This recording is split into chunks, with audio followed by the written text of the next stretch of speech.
Hi guys! Welcome to another vlog. So for today's video, I have a very special guest, my sister, Janelle! She's giving birth in a few days from now, once i-embryonated na siya. So, let's see kung anong laman ng kanyang hospital bag, which is ito! So, check upin natin kung ano ba talagang mga laman nito. Actually, ito muna is yung gamit niya. So, let's see what's inside her hospital bag. So, sinabi ko sa kanya kung ano yung mga dapat dalhin.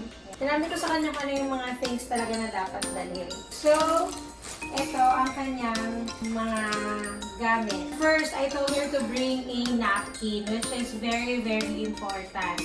This should be maternity pads. It will be a heavy flow of, yun yung mga tira-tira ng dugo something, but it will be a lot. So, you can also try to use adult diaper. So, ayaw niya. She doesn't want to. So, for 7 pads plus 1 free pads, it's 72 pesos. And then, I also told her to bring diapers. So, ito, yan.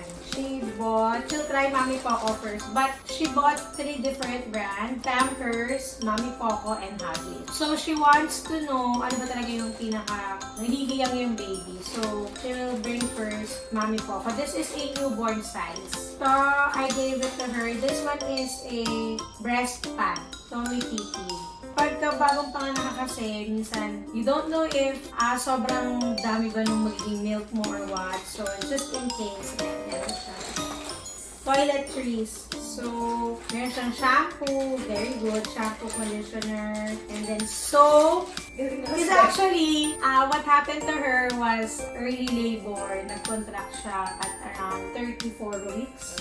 So, they stop it, and then, okay naman. So, nakakuha na siya nitong St. Luke's bag na to. So, nasa high-risk pregnancy unit siya. So, ito yung libre doon actually. And then, may kasama na siyang toothpaste, Pepsodent. And then, may kasama na rin siyang toothbrush. And may extra toothbrush. This is for the daddy or for someone na makakasama niya. We also have laundry bag. And then, what else? Gamit ng baby. Okay, so, nagdala siya na si ilong, ganyan. No naman, minsan kasi pag after paliguan, ako talaga, right after, nung baby pa sila, nung newborn pa sila, tapos sila paliguan, ganyan to kasi baka mamaya may water. Nail cutter, nail file. Ito lang muna, don't use the nail cutter. But I advised her to bring, these are my hand-me-down nursing bras na binigay ko sa kanya. So, ayan.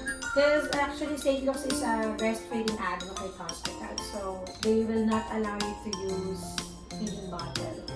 So, you have to latch the baby directly. And then, I told her to bring clothes, open yung bottles. But, they also have hospital dress naman. But if you're not comfortable wearing it, I told her to bring, it should be buttons. So that if you will breastfeed the baby, it will be very easy to latch them. Diba? Then she brought, I will not show it na, underwear. Good job. Towel, yes, you do have a, this is your towel She brought a towel. And then, what else? If normal delivery, it would be only 2 days for 1 day. I don't know but for me, because in my case, it's cesarean, CS. I stayed in the hospital for 3 days. And sadly, the babies, I wasn't able to come home with the babies because they were born earlier than the expected date. So, nagstay muna sila sa NICU. 2 weeks? Is it 3 weeks? I can't remember but so, ayan. So, once na lumabas daw sila ng hospital, I actually gave this one to her. This is another hand-me-down item. So, this is my favorite cover breastfeeding oil.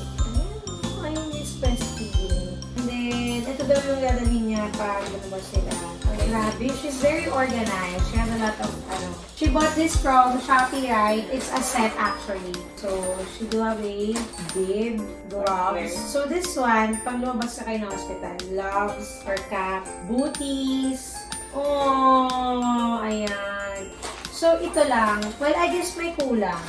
Where is your Hindi pa naman tayo. Saan? Importante yun.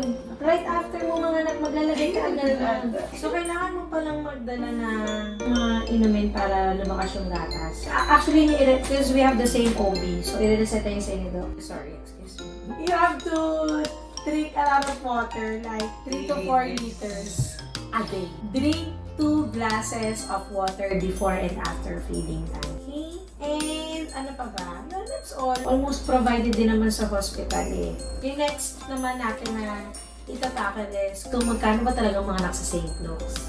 So yun, that's all. So if you have questions or suggestions, you can also write it down in the comment section. And again, if you're new to our channel, don't forget to like our video and subscribe to our YouTube channel, Mommy Janelle and Ferrer Twins. Or you can also follow us at Instagram at Janelle Estrelon. Or you can also like our Facebook page, Mommy Janelle.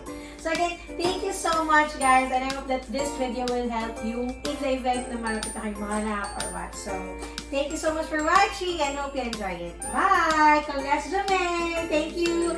Thank you na papayag ko siya na mag-video. Inaasok na siya. Pinilit ko lang. Bye!